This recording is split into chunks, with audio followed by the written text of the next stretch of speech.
ناس كتيرة بيتكلموا بغضب وعصبية عن التصرف الغير لائق اللي عمله إمام عاشور بعد فوز النادي الأهلي ببطولة الدوري للمرة الثالثة على التوالي والمرة ال45 في تاريخه. وقالوا إن التصرفات اللي عملها والألفاظ اللي صدرت منه ما بتخرجش من لاعب. فيا جماعة أنا عايزة بس أوضح حاجة، انتوا ليه الهجوم ده على إمام عاشور؟ يعني انا شاكه ان اللي بيهاجموا بس هو دول الزملكاويه. يا جماعه امام عاشور غلط في ايه؟ ده بعد ما خلص الماتش كان طبعا والنادي الاهلي فاز وفرحانين وبيحتفلوا، فقرر ان هو يعني ياخد بنته ينزل بيها، وكان من الباب اللي هو مخصص تبع الجماهير وكده، فجاي واخدها ونازل بيها ورايح ناحية الباب.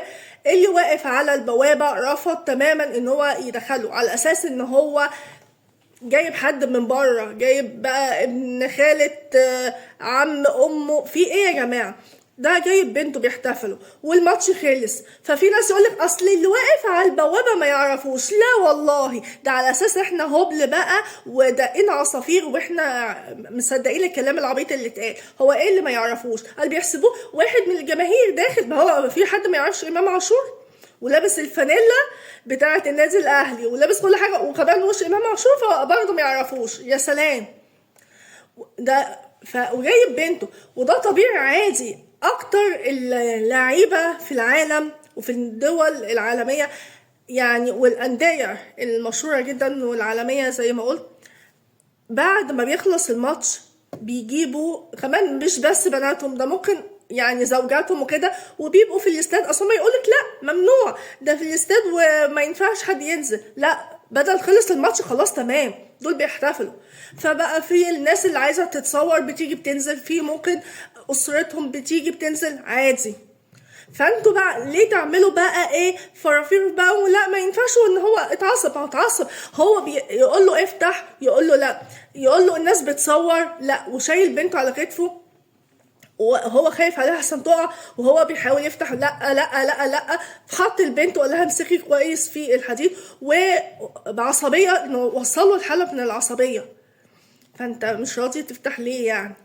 ورايت ما فتح الباب وكده وكان متعصب جدا، حاولوا زمايله يهدوه تعالى نتصور مع بنته، مش عارفه اسمها غريب كده، كتاليا ولا مش عارفه ايه، مش عارفه الاسامي المعقده دي يعني، يا ريت كان يقول لنا معنى اسم بنته ايه.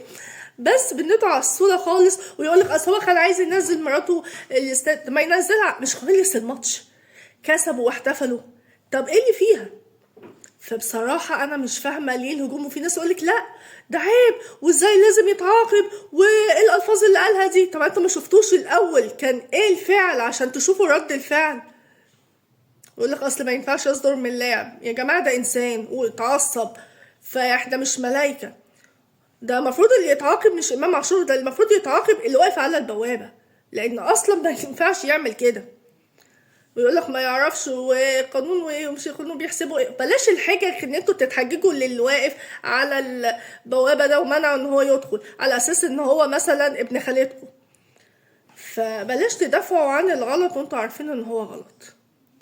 امام عاشور ما غلطش، هو كان عايز يفرح بنته يحتفل بيها ويشارك اللحظه الحلوه دي، فرحته مع فرحته ببنته. وبعد كده هو نزل بيها ودخلت وكان متعصب وهدوه صورة ومش صورة، وهو يعني كان متعصب جدا. الحمد لله هدى وقعد في وسط الملعب ومع في الاستاد وحواليه زمايله، وكان القمر العسل دي بنته هي في النص وهما يسقفوا لها وهي بتسقف. كانت جميله جدا ولحظه حلوه. بلاش يا جماعه تخنقوا الناس واللعيبه، حتى الناس كانت فرحانه بالمنظر. فانتوا بلاش يعني مش الدقه قوي بتاعتكم دي، اصل ما ينفعش.